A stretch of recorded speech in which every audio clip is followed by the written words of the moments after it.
Good morning, all of you. Let us today talk about the last topic of our chapter, which is conservation of momentum. It is a very important law which has been deduced from Newton's third law of motion.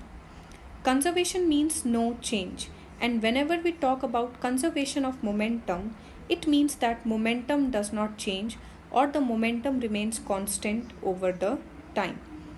Conservation of momentum is mostly used to describe the collision between the objects. And according to law of conservation of momentum, the sum of momentum of two objects before collision is equal to the sum of momentum after collision, provided the condition that there is no unbalanced force acting on them, which means the system is isolated. So, the total momentum of a system remains constant only if no net external unbalanced force acts on the system. That is, the momentum of a system is equal to constant if net external force acting on it is 0. And we can easily illustrate the law of conservation of momentum by considering an ideal collision experiment between two bodies. So let us suppose two balls A and B are moving in the same direction along a straight line with different velocities. So if two balls A and B of masses MA and MB are traveling in a straight line with initial velocities UA and UB, and if the initial velocity of ball A is greater than initial velocity of ball B, the two balls will collide with each other. So this is the case before collision, that two balls A and B are moving with initial velocities UA and UB. Now during the collision, so this is the state during the collision.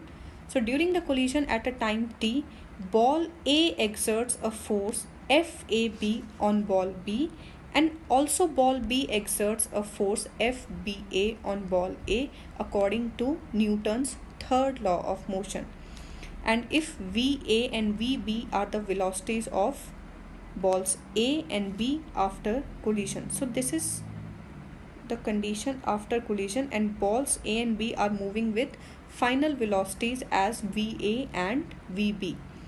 So the momentum of ball A before and after collision can be written as product of mass and velocity. So this is before collision MA into UA, where UA is the initial velocity, and after collision MA and VA, because we know that momentum is the product of mass and velocity. The momentum of ball A before and after collision can be written like this. In the same manner, momentum of ball B before and after collision can be written like this. Now change in momentum of ball during collision. So change in momentum, and when we have to write about change, it means final minus initial. Change means final minus initial. So change in momentum of ball A during collision can be written like this: MA VA, where VA is final velocity, the final minus initial. MA VA minus MA UA. Now the rate of change of momentum, according to second law of motion, the rate of change of momentum of ball A can be written like this: MA can be taken as common, VA minus UA upon T, because we are talking about rate, and rate means with respect to time. In the same way, change in momentum of ball B during collision can be written as final momentum minus initial momentum, which is MB VB minus MB UB, and the rate of change of momentum of ball B can be written as MB, we have taken MB as common, into VB minus UB upon T, because we are talking about rate of change of momentum. So of both the balls we have rate of change of momentum with us, that is what happened before collision and after collision. Now according to Newton's third law of motion, the force exerted by ball A on the ball B is equal and opposite to the force exerted by ball B on ball A. So according to third law of motion, we know that to every action there is equal and opposite reaction. So when ball A and ball B collides with each other, ball A exerts some force on the ball B, and also ball B exerts equal and opposite force on the ball A.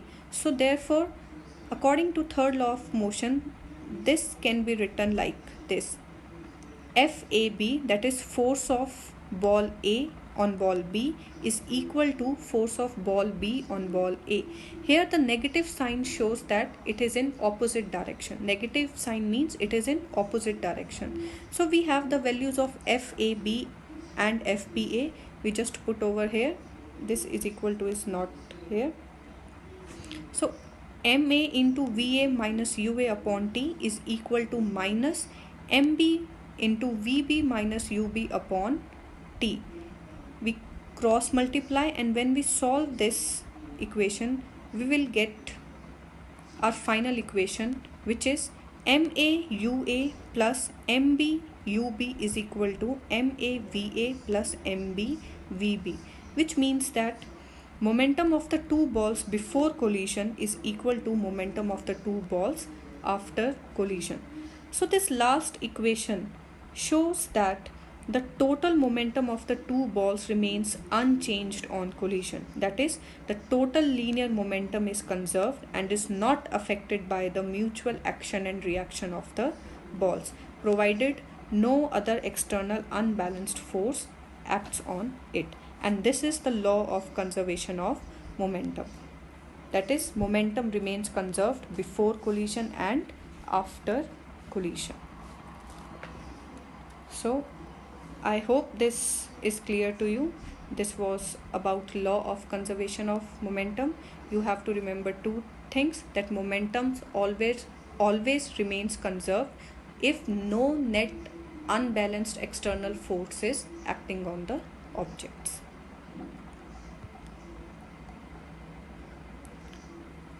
So let us quickly revise all the three laws of motion. First was, every object remains at rest or in uniform motion unless or until external unbalanced forces applied on it. And second law of motion was, the rate of change of momentum is directly proportional to the external unbalanced force, and this force is equal to mass times acceleration. And the third law of motion was, to every action there is equal and opposite reaction. So this was our chapter. We have discussed about forces and all the three Newton's law of motion. So I hope this chapter is clear to you all. If you have any query, any problem, you can ask your respected teacher about it. And that's it.